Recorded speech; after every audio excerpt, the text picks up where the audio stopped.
Growing up in a small town where everyone looked the same, he never imagined falling for someone like me. His family warned him against it. His friends mocked him. But 5 years later, he confesses he can't imagine life without me. This is our story. Hey everyone, my name is Amara. I never planned to fall in love with a white man from rural America, but life has a way of surprising you when you least expect it. 5 years ago, I met James at a conference in Chicago, and neither of us could have predicted where that first conversation would lead us. I'm sharing our story today because I know there are so many couples out there navigating interracial relationships in a world that still raises eyebrows and whispers behind hands. The journey hasn't been easy. There were family dinners that ended in silence, friends who slowly disappeared from our lives, and strangers who felt entitled to comment on our relationship. But there were also beautiful moments of growth, understanding, and a love so deep it transformed both of us. Before James, I dated men who shared my culture, my experiences, my understanding of navigating the world as a Black woman. James grew up in a town so homogeneous that diversity meant having different European ancestry. When we first met, he carried assumptions he didn't even realize were there. I carried walls built from past disappointments and societal warnings about dating outside my race. I'm not a relationship expert with fancy degrees. I'm just a woman who fell in love with a man who was raised to see me as other, and somehow we built a bridge between our worlds. I've lived through the uncomfortable questions, the holiday traditions that clashed, and the painful process of helping someone you love understand parts of your reality they've been privileged enough to never experience. Stay with me through this journey of love that defied expectations, and I'll show you how we broke through barriers that seemed impossible to cross. Whether you're in an interracial relationship yourself, considering one, or simply want to understand the complexities better, there's something in our story for you. Because at the end of the day, love might not see color, but it should honor, respect, and celebrate it. I grew up in Philadelphia, the daughter of two college professors who made sure I knew my history and my worth. Our home was filled with books about Black excellence, art that celebrated our culture, and conversations that prepared me for a world that wouldn't always see me the way my parents did. My childhood wasn't defined by my race. It was defined by ballet lessons, science fairs, and family game nights. But my Blackness was never something we pretended didn't exist or matter. James grew up differently. Green Bay, Wisconsin was his home, a place where diversity meant having a Catholic family move in down the street. His father worked at the same paper mill for 30 years, and his mother taught second grade at the local elementary school. Their social circle, their church, their entire community reflected the same homogeneous background, not out of hatred or explicit prejudice, but from the comfort of sameness and tradition. The first Black person James ever had a real conversation with was his college roommate freshman year. He'll tell you now how embarrassed he is about some of the questions he asked, the assumptions he made. But that friendship started the slow process of unraveling what he had been taught, not through explicit words, but through the silence around certain topics, the jokes that went unchallenged, the dating advice that never mentioned someone like me as a possibility. By the time we met, I'd dated men from various backgrounds. Some relationships ended because of cultural differences we couldn't bridge, others for reasons that had nothing to do with race. I had my guard up, though. Previous experiences had taught me that sometimes attraction wasn't enough to overcome the weight of societal expectations and family pressures. I wasn't looking for someone to see beyond my Blackness. I wanted someone who would see and celebrate all of me. James hadn't dated outside his race before me. He had been set up with friends' sisters and cousins, girls from his church, all fitting a familiar mold. His dating history wasn't a deliberate choice to avoid women of color. It was simply the path of least resistance in his social environment. The possibility of us hadn't crossed his mind until we actually met. We met at a marketing conference in Chicago 5 years ago. I was presenting a panel on digital engagement strategies for diverse audiences, and James was there representing his company, a mid-sized firm looking to expand beyond their traditionally homogeneous customer base. I noticed him during my presentation, not because he stood out physically, but because of the intensity with which he was taking notes, the thoughtful questions he asked afterward. Our paths crossed again at the networking mixer that evening. I was at the bar ordering a club soda with lime when I felt someone hovering nearby. "Your presentation was the only one that didn't feel like a sales pitch," he said. There was something refreshingly direct about him. No pretense, no performative wokeness that I'd grown tired of in professional settings. Just genuine curiosity and respect. What struck me first about James wasn't his appearance, but his listening skills. In a room full of people eager to talk about themselves, he asked questions and actually waited for answers. We found ourselves in a corner of the hotel bar, talking about everything from data analytics to our favorite podcasts. Race didn't come up that first night, not explicitly, though I caught the subtle double take from the bartender when he brought our drinks, the assumption we were colleagues rather than two people clearly flirting. I didn't think about our racial differences much that night. Instead, I noticed his slightly crooked smile, the way he referenced his mum's advice about customer service, how he laughed genuinely at my jokes instead of the polite chuckle I often received in professional settings. We exchanged numbers with the pretense of industry networking, but we both knew there was more to it. Our first texts were cautious, professional even. Updates about conference sessions, articles we thought might interest each other. But they quickly evolved into good morning messages and late-night conversations about childhood memories and future dreams. When he called instead of texting one evening, I felt a flutter of anticipation I hadn't experienced in years. His voice carried a warmth that made the 400 miles between Chicago and Green Bay feel insignificant. Neither of us approached that first meeting looking for love, especially not love that would challenge family expectations and societal norms. But sometimes connection sneaks up on you, tapping you on the shoulder when you least expect it, demanding attention. The first 6 months of dating James were a beautiful blur of weekend visits, long phone calls, and getting to know each other's worlds. But as our feelings deepened, so did the complications. The first real test came when James invited me to his hometown for his cousin's wedding. "They're going to love you," he assured me, but I caught the slight hesitation in his voice, the way he over-explained how open-minded his family was. I'll never forget walking into that rehearsal dinner. The chatter didn't stop dramatically like in the movies, but I felt the ripple effect, conversation stuttering, glances exchanged, smiles that didn't quite reach eyes. James's mother hugged me warmly enough, but his father's handshake was brief, his eyes never quite meeting mine. Throughout the evening, I fielded the usual questions. "Where are you really from?" And "Your English is so good." Despite being born and raised in Philadelphia with professor parents. Meanwhile, when James met my family, they had concerns of their own. My father pulled me aside after dinner. "He seems nice, but does he understand what it means to love a black woman in this country? Is he ready for that responsibility?" My mother was more direct.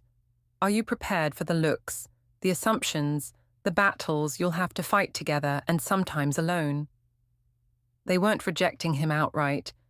They were protecting me from potential heartbreak they'd seen others endure. Our friend groups presented different challenges. My friends were cautiously supportive but watchful. They'd seen too many interracial relationships where cultural differences were fetishized or ignored, rather than respected.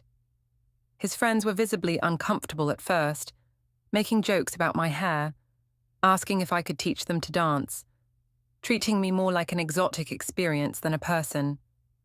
One night, after a particularly tone-deaf comment at a game night, James and I had our first major argument in his car. He was defensive. "They didn't mean anything by it." I was exhausted. That's exactly the problem. The outside world had its own commentary, the subtle shift in service when we entered restaurants together, the older women who glared disapprovingly in the grocery store, the assumptions that we were just friends by strangers who couldn't imagine us as a couple. Each incident alone was manageable, but together they formed a constant background noise to our relationship that was impossible to ignore and exhausting to navigate. What kept us going through those early challenges wasn't just love, it was the willingness to have uncomfortable conversations, to listen more than speak, to believe each other's experiences, even when they didn't align with our own. It was James learning to stand up to his childhood friend, who made a racist joke, and me learning patience when he didn't immediately understand why something hurt me. It was both of us deciding, daily, that what we were building together was worth the struggle.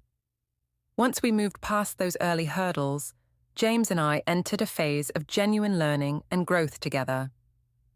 We started intentionally exploring each other's cultures, not as tourists, but as people committed to understanding the foundations that shaped us. I took him to my aunt's Sunday dinners, where conversations flowed between English and Yoruba, where the food told stories of our Nigerian heritage, and where history wasn't confined to textbooks but lived in family anecdotes, passed down through generations. James invited me to his family's lake house for their annual 4th of July gathering. I watched him nervously glance my way as his uncles discussed politics, saw his quiet pride when I bonded with his grandmother over her quilting, and felt his relief when his younger cousins treated our relationship as completely normal. It wasn't perfect. There were still awkward moments and unsaid words, but there was progress in the small spaces between what had been and what could be. The real transformation happened in our private moments. Late-night conversations where I explained why I tensed up when a police car followed us too long, or why certain comments that seemed innocent to him carried historical weight for me. I learned about the economic anxiety that shaped his community's politics, the complex web of loyalty and tradition that made change so difficult in his hometown. We didn't always agree, but we created a safe space where neither of us feared judgment for asking questions or expressing confusion. Meeting each other's close friends became another bridge to cross. My best friend Keisha was skeptical at first. She'd seen too many of her friends date white men who expected them to shrink their blackness for comfort. But over brunches and movie nights, she saw what I saw in James, his willingness to listen, to change, to stand firmly beside me without trying to speak for me. His college roommate, Marcus, the first black friend he'd mentioned from our early conversations, became our strongest ally, navigating both worlds with us and offering perspective when we hit rough patches. Family gatherings gradually became less stressful. The first holiday season was tense, with carefully avoided topics and forced smiles. By the second year, James's younger sister was asking me to help with her college essay on social justice, and my brother was teaching James our mother's secret mac and cheese recipe. The journey wasn't linear. Progress came in fits and starts, with occasional setbacks that tested our commitment. But each difficult conversation, each moment of genuine connection with someone from the other side, strengthened the foundation we were building. What I treasure most about this phase was watching James evolve, not just as my partner, but as a person. He didn't change his core values, but he expanded his understanding of the world and his place in it. And I found myself growing too, learning when to educate, when to set boundaries, and when to simply let love lead the way through uncharted territory. 3 years into our relationship, James and I decided to move in together. We chose a neighborhood in Chicago, neutral territory that wasn't my city or his, a place where we could build something new together. The day we signed the lease, James looked around our empty apartment and said something that caught me off guard. "Thank you for helping me see the world as it really is, not just how I was taught to see it." That moment marked the visible evidence of a transformation that had been happening gradually. The man who once awkwardly asked if it was okay to say black now confidently challenged his old high school friend's racist Facebook post. The man who once nervously introduced me as my friend Amara now proudly called me his partner and future wife. He didn't just tolerate discussions about race, he initiated them, listening more than speaking, but speaking up when it mattered. I saw it most clearly when we visited his hometown for his father's retirement party. His dad, who had once been so distant, embraced me warmly. Later that night, I overheard James in the kitchen with his uncles. One made a comment about those protesters on the news, and instead of changing the subject as he might have done before, James engaged. Not aggressively, but firmly, sharing perspectives he'd gained through our relationship, through friendships he'd made, through books and documentaries we'd explored together. His words weren't mine, they were his own, formed through genuine understanding rather than performative allyship. The most profound change wasn't in how James related to others, but in how he related to himself.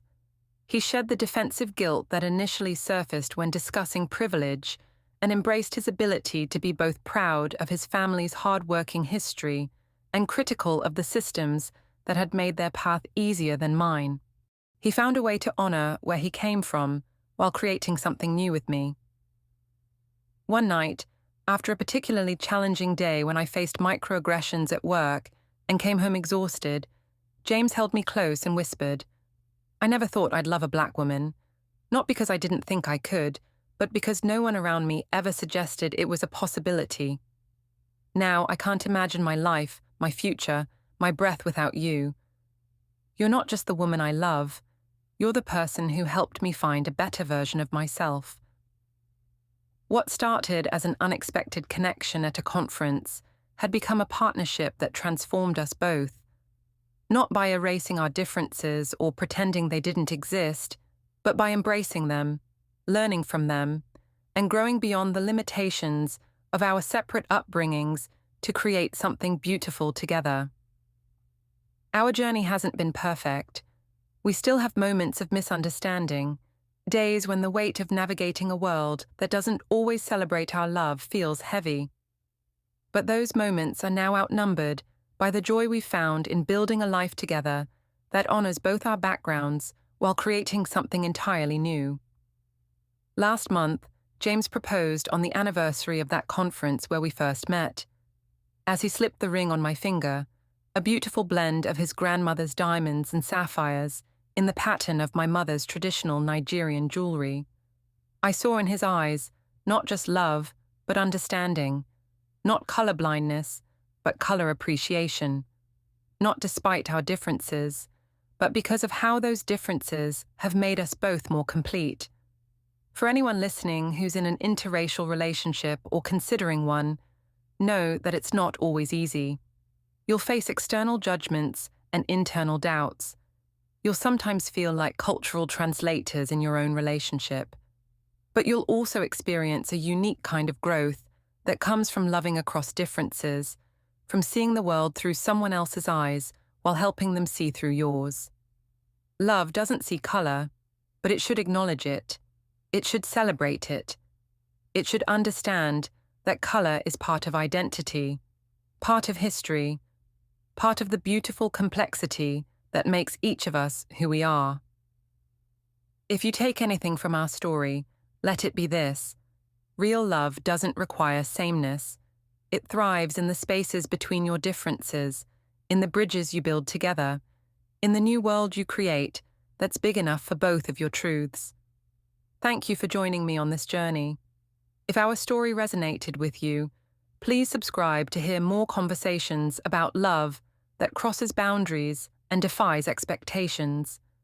Because sometimes the love stories that matter most are the ones we never saw coming.